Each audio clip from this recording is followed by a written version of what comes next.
Assalamualaikum warahmatullahi wabarakatuh.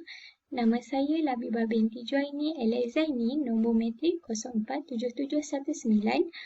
Saya daripada Ijazah Sarjana Muda Usuluddin dengan Kausanis semester 8.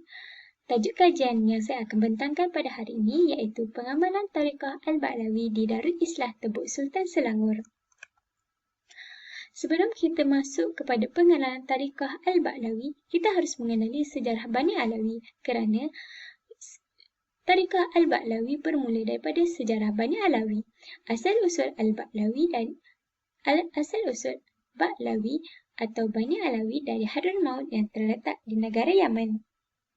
Penghijrahan Ahmad bin Isa Al-Muhajir ilallah, beliau merupakan tokoh di kalangan ahli bait Nabi Muhammad SAW yang berasal dari kota Basrah. Berlaku perpindahan keluarga Nabi Muhammad SAW dari Madinah ke kota Basrah. Kemudian beliau berhijrah ke Hadramaut, Yaman.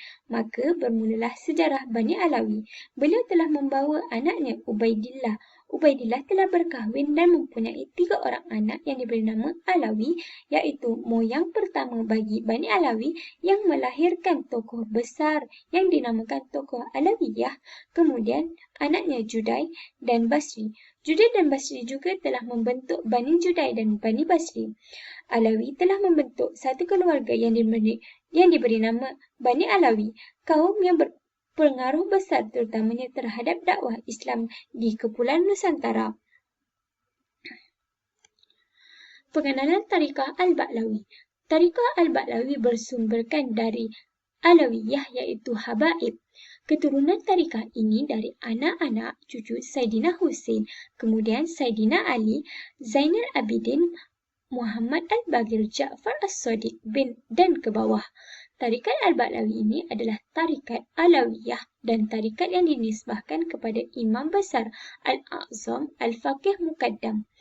Al-Faqih Al-Muqaddam Muhammad bin Ali bin Muhammad Syahid Marbat bin Ali Khalil Qassam bin Alawi bin Muhammad bin Ahmad Al-Muhajir, Ahmad bin Isa bin Muhammad bin Ali Al-Murtada bin Saidina Ja'far As-Sadiq bin Saidina Muhammad Al-Baqir bin Saidina Zainal Abidin bin Said Hussein dan Saidina Ali Abi Talib bin Fatimah binti Rasulullah SAW. Apabila kita melihat Tariqah Al-Ba'lawi bernisbahkan kembali kepada Rasulullah SAW sebagaimana yang telah baginda bersabda di dalam hadisnya, Ana Madinatul Ilmi wa Aliyun babuha faman arada ilmi fa'alayya min babihi. Yang bermaksud, aku adalah pusat ilmu dan Ali ialah pintunya. Barang siapa yang inginkan ilmu, maka datangilah ia daripada pintunya. Maka di sini apabila kita melihat Tariqah Al-Ba'lawi ini adalah tariqah yang nasabnya sahih kembali kepada Rasulullah SAW. Apabila kita melihat Tariqah Al-Ba'lawi ini jarang kita dengar, akan tetapi Tariqah Al-Ba'lawi ini mempunyai nama-nama lain. Yang pertama nama lain bagi nama Tariqah Al-Ba'lawi adalah Tariqah Alawiyah. Yang kedua, Tariqah Alawi. Yang ketiga, Tariqah Ali Abi Alawi. Yang keempat, Tariqah para Habaib. Apabila kita melihat pegangan Tariqah Al-Ba'lawi sama seperti tariqah-tariqah yang lain, iaitu menggunakan Al-Quran dan Hadis. Tariqah Al-Ba'lawi di Tebuk Sultan sampai ke Tebuk Sultan ini daripada pengasasnya Kiai Haji Ahmad Suhud. Beliau telah mengembangkan Tariqah Al-Ba'lawi ini. As-Said Alawi bin Abbas Al-Maliki mengambil Kiai Ahmad Suhud sebagai anak angkat dan menukarkan nama Kiai Ahmad Suhud kepada Alawi. Kiai Ahmad Suhud telah menubuhkan pondok. Beliau telah menubuhkan pondok sebagai usaha untuk menarik masyarakat bagi Tariqah Al-Ba'lawi. Strategi yang digunakan oleh Kiai Suhud nampaknya tidak mendatangkan sambutan disebabkan pada ketika itu kepercayaan nenek moyang mereka masih diamalkan di kawasan tersebut. Antara amalan yang diamalkan pada ketika itu ialah silat. Setelah pondok itu dibina, tiada lagi yang berminat untuk belajar dengan Kiai Haji Ahmad Suhud. Kemudian mereka menukarkan daripada pondok tersebut kepada Pusat Pemulihan Darul Islah.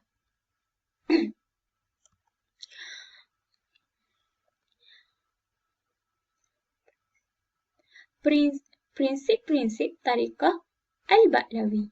Imam Al-Muhakkik Habib Ahmad bin Zain Al-Habshi dalam Habib Zain dan Umar telah meletakkan 5 prinsip utama. Yang pertama, ilmu.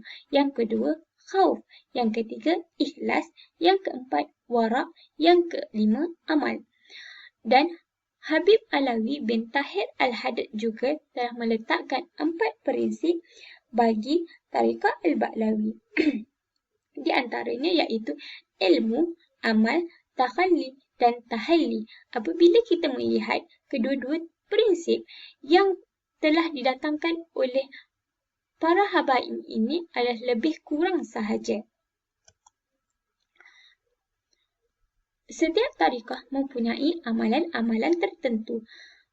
Sama juga seperti Tariqah Al-Ba'lawi. Amalan yang sering dibawakan oleh Tariqah Al-Ba'lawi antaranya Ratib As-Sahir, Ratib Al-Attas, Ratib Al-Haddad.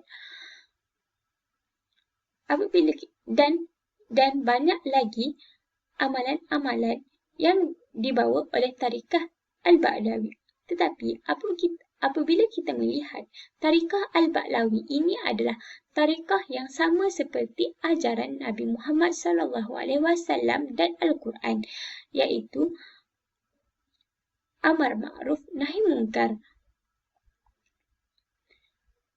Di dalam Tariqah Al-Ba'lawi ini mempunyai 2 wajah, iaitu peringkat tariqah, iaitu yang pertama wajah umum. Wajah umum ini seperti mana yang diamalkan para nabi dan dalam hadis Nabi Muhammad SAW yang ada pada hadis Nabi Muhammad SAW dan Al-Quran.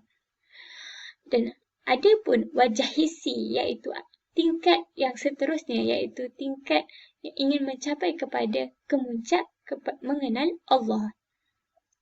Secara zahirnya Tariqah Al-Ba'lawi ini tidak perlu berbai'ah kepada mursyidnya. Secara batinnya perlu ada ikatan untuk membina ilmu dengan ahli bait, iaitu anak cucu Bani Alawiyah, dengan harapan dengan dapat setia dengan 5 prinsip Tariqah Al-Ba'lawi yang telah diterangkan. Di dalam Tariqah di Darul Islah Tebuk Sultan menggunakan Tariqah Al-Ba'lawi ini sebagai perubatan juga. Antara 3 pokok utama dalam perubatan iaitu iman, Islam dan ihsan. Beliau menggunakan modul asas rawatan 5B, iaitu berubat, bertaubat, beribadah, bermujahadah dan berhijrah. Suhbah.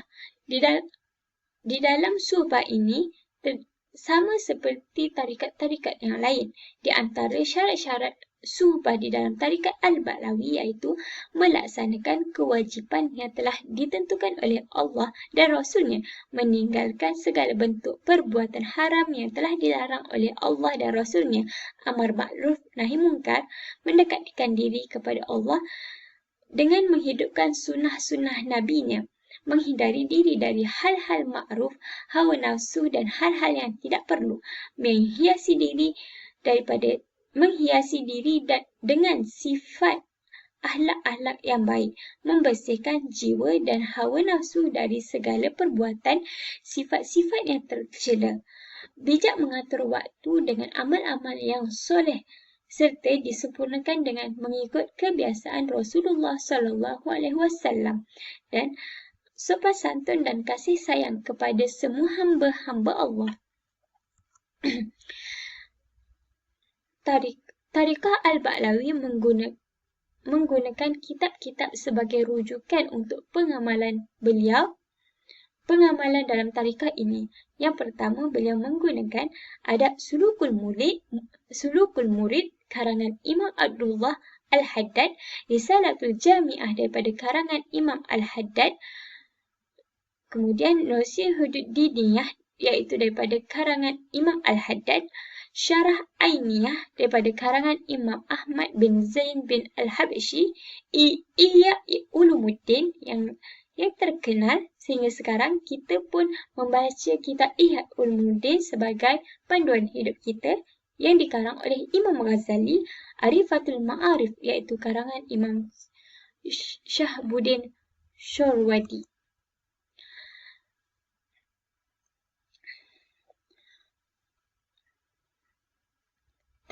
Tariqah Al-Ba'lawi adalah tarikat yang sesuai yang boleh diamalkan oleh semua peringkat kerana beliau menggunakan prinsip-prinsip yang ada di dalam Al-Quran dan Hadis, dan tariqah Al-Ba'lawi ini tidak berat untuk diamalkannya.